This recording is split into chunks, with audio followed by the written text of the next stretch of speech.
What's up, guys? My name's Brandon and welcome back to Apple Weekly. In this episode, we're going to discuss even more iOS 18 and 18.1 features and changes. We're going to discuss Apple's major software issues, new details on the iPhone SE 4, a crazy AirTag story, and more. And as always, if you want to stay updated with everything going on in the world of Apple, be sure to hit the subscribe button down below. Okay, so let's start with what in the world is going on with Apple software part 2, because last week we talked about two major issues with Apple's software bricking devices. So first, we had iPadOS 18 bricking the M4 iPad Pro, so Apple removed the update and never gave us an iPadOS 18 for that device. Then we had the HomePod version 18.1 Beta 5 bricking HomePods, so Apple pulled that update. And now, once again, this week, it happened again with watchOS 11.1 Beta 3. So it was freezing up Apple Watches and they had to be rebooted for them to be working again. And Apple, once again,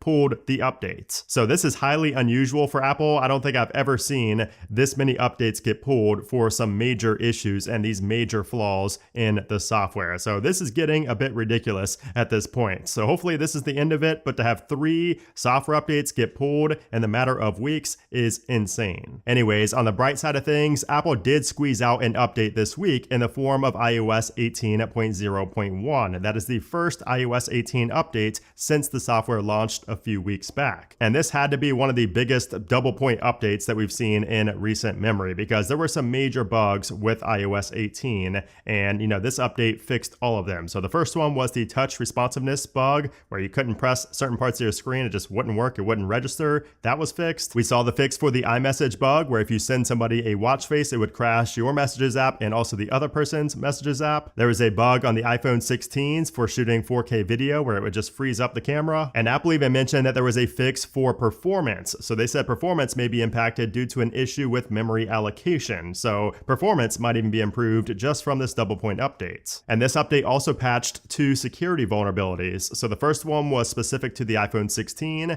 and the impact was that audio messages in the Messages app may be able to capture a few seconds of audio before the microphone indicator is activated. And then also one for passwords where a user's saved passwords may be read aloud by VoiceOver. So thankfully nothing major and nothing that was being actively exploited, but it's still nice to see those security patches. And alongside the iOS 18.0.1 update, we did also get watchOS 11.0.1, which was arguably a bigger update for the Apple Watch than iOS 18.0.1 was, because you can see here the fixes were pretty major, because if you have a Series 10 or an Ultra 2, there were major bugs. I mean, battery drain, touch issues. There was a lot of bugs with these new watches on watchOS 11.0. And this update fixed pretty much all of those bugs as well. So Apple Watch may unexpectedly restart for some users. Music app may unexpectedly quit when loading media. Battery may drain more quickly than expected. The touchscreen issues were fixed. And of course, that Messages bug has been fixed as well because it would also crash the Messages app on the watch as well. So across the board, we got pretty major updates this week in the form of those double point updates, along with macOS 15.0.1 and the others as well. Even visionOS got an update as well. So if you were on 18.0 or 11.0 or 2.0 on the Vision Pro, you might want to go ahead and update now because,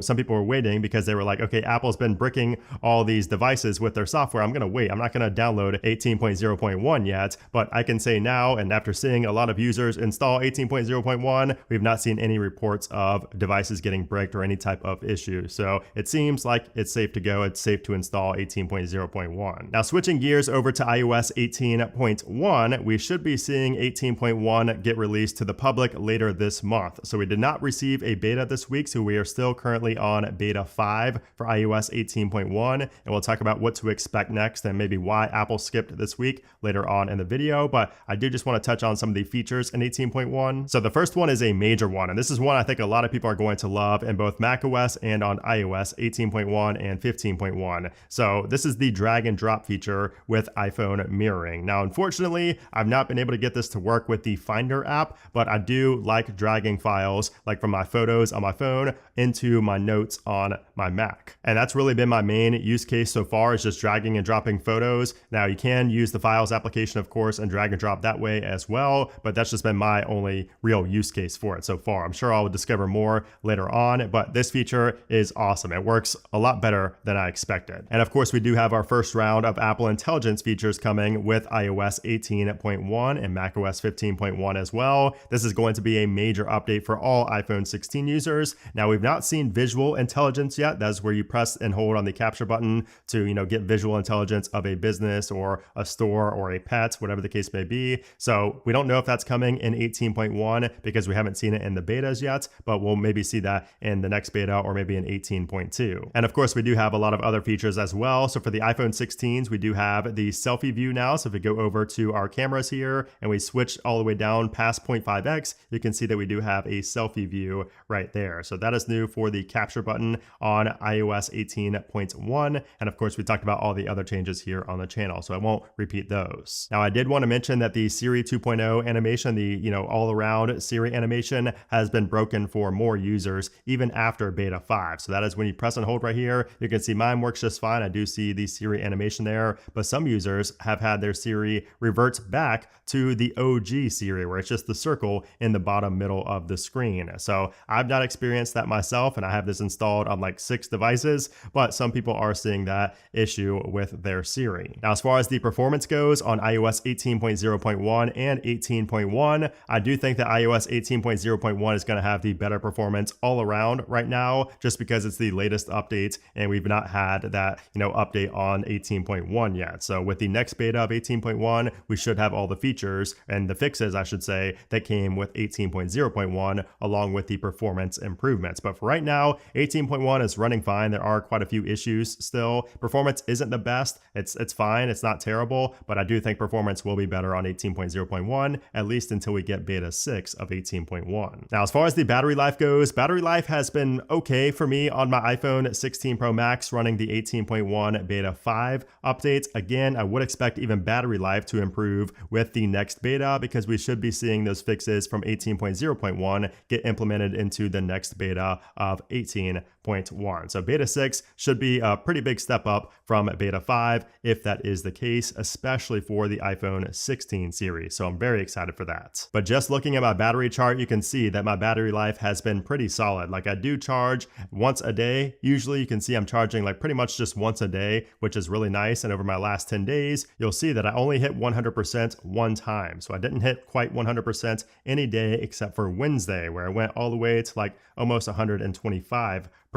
But across the board, you can see, I'm spending, 12 hours combined time most days with screen on and screen idle, and I'm not hitting that 100% mark, which is pretty solid, especially for a beta. So again, I'm excited for 18.1 and beta 6, and of course the final release. So let's talk about when to expect that. So next week, I would expect to see 18.1 beta 6. Now, again, the reason we didn't see beta 6 this week is, in my opinion, in my thought process, I don't know for sure, nobody knows for sure, but I think that Apple was waiting to push out the 18.0.1 update and get the fixes pushed out to the public first and then for beta testers. So that's just one of a couple theories I have, but I do think that Apple is waiting to push out the public release first. So we should be seeing those fixes again in 18.1 beta 6. And also Apple just needed more time for beta testing. Like there's a lot of issues going on right now, a lot of bricking devices, a lot of updates being pulled. Apple is most likely quadruple checking everything at this point. With that being said, I do think that we're going to see 18.1 at beta 6 next week on the week of October 7th. And I do think that could be the final beta before the RC. So we might not be seeing a beta 7 for 18.1. I do think we're going to go from beta 6 to the RC and then to the final, if not maybe an RC2 and then the final. So the week of the 7th is when we should see beta 6, and then we should see the RC the next week or maybe even the following week, and then we should see the final release of 18.1 on either the week of the 21st or the 28th. And then I've had a few people ask me if we're going to see 18.2 betas start anytime soon. Even as early as this week, people were asking about 18.2, but I don't think we're going to see that until 18.1 is out to the public. I think what Apple did here with 18.1 betas is very different because of Apple Intelligence. So I don't think we're going to see 18.2 betas until most likely the end of October, if not even November. I think it's going to be after 18.1 gets pushed out to everybody. Now, of course, things could change. Apple could push it out if maybe visual actual intelligence is in 18.2 beta 1. We'll have to wait and see, but that's just my guess right now. Okay, so now let's move on to the latest Apple news. And this week was pretty light with news, but I do want to talk about a few things, starting with the iPhone SE 4, because this looks like it's going to be a pretty big deal. So the iPhone SE 4 is expected to get the first ever Apple-designed 5G modem that will incorporate Wi-Fi, Bluetooth, and GPS. But according to Mark Gurman, the Apple-designed modem is not going to have big performance improvements over the current Qualcomm modem that we have in iPhones right now. But he does say that over time, this modem will evolve and eventually get better and more deeply integrated with the chipset inside. So even though we won't have performance improvements, this will be cheaper for Apple to produce in theory. And of course, it should also be more efficient. Now, this iPhone SE is also expected to get the same A18 chip as the current iPhone 16 models, along with 8 gigs of RAM, which means that it will have Apple Intelligence support. It's also going to allegedly have a 6.1-inch OLED display with Face ID, a notch, the action button, USB-C, and a single lens 48 megapixel rear camera. And Gurman once again reconfirms that this is expected to come in early 2025. Now, one thing that we haven't really seen rumored is the price of the iPhone SE 4. We've not really seen anything concrete about this, but what I will say is that if Apple can get this iPhone SE for under $500, if they can get this at like $499, I think this is going to be a major competitor in the entire smartphone market, and it's going to be a big seller for Apple, especially given the fact that it has Apple Intelligence. Now, of course, we're not going to have the dynamic island. It is going to have thicker bezels and everything like that, not as good of a camera,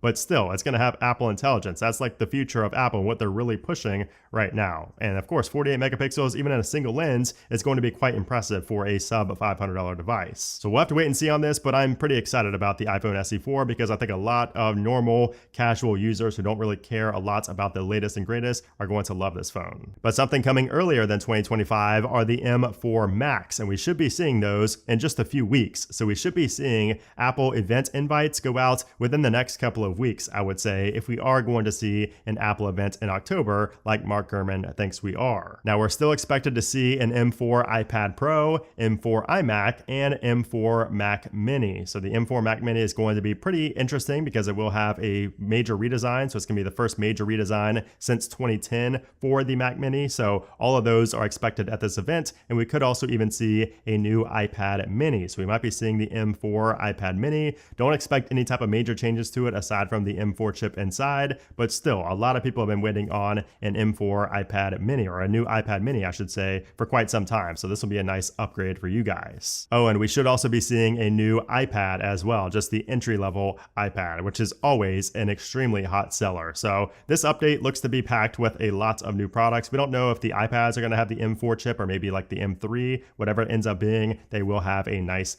upgrade as well. But I think the Macs are what everybody's most excited about, especially because we're now hearing that the base model will start at 16 gigs of RAM. So it might be RIP to 8 gigs of RAM on Macs. And then finally, we have another crazy AirTag story. And shout out to everybody who sent this to me. I had about a dozen of you guys message me the same story over on X and on Instagram. So if you guys ever find a crazy AirTags or find my story, be sure to send it to me over on social media. Anyways, this time a man in Connecticut had his car stolen, and it wasn't just any ordinary car. This was a beautiful 2023 Ferrari 812, which looks to be finished in Nero Daytona. That's a $500,000 car that looks and sounds amazing. Anyways, upon learning about the theft, the man called police and had more details to share with them. And that's because he left his AirPods in the back seat, and he was able to see the live location in the Find My application, and he was able to report that back to police. And thanks to those AirPods that were accidentally left in the back of the car, police tracked down the man to a gas station where he jumped out of the car and fled. Now, police didn't catch the suspect at the time, but since he left his iPhone behind, police were able to identify the suspect and later track him down after he stole another car with an acquaintance. And of course, both of those suspects were arrested and charged. So that is a crazy story. I don't know who thinks they can steal a $500,000 Ferrari and get away with it and not be,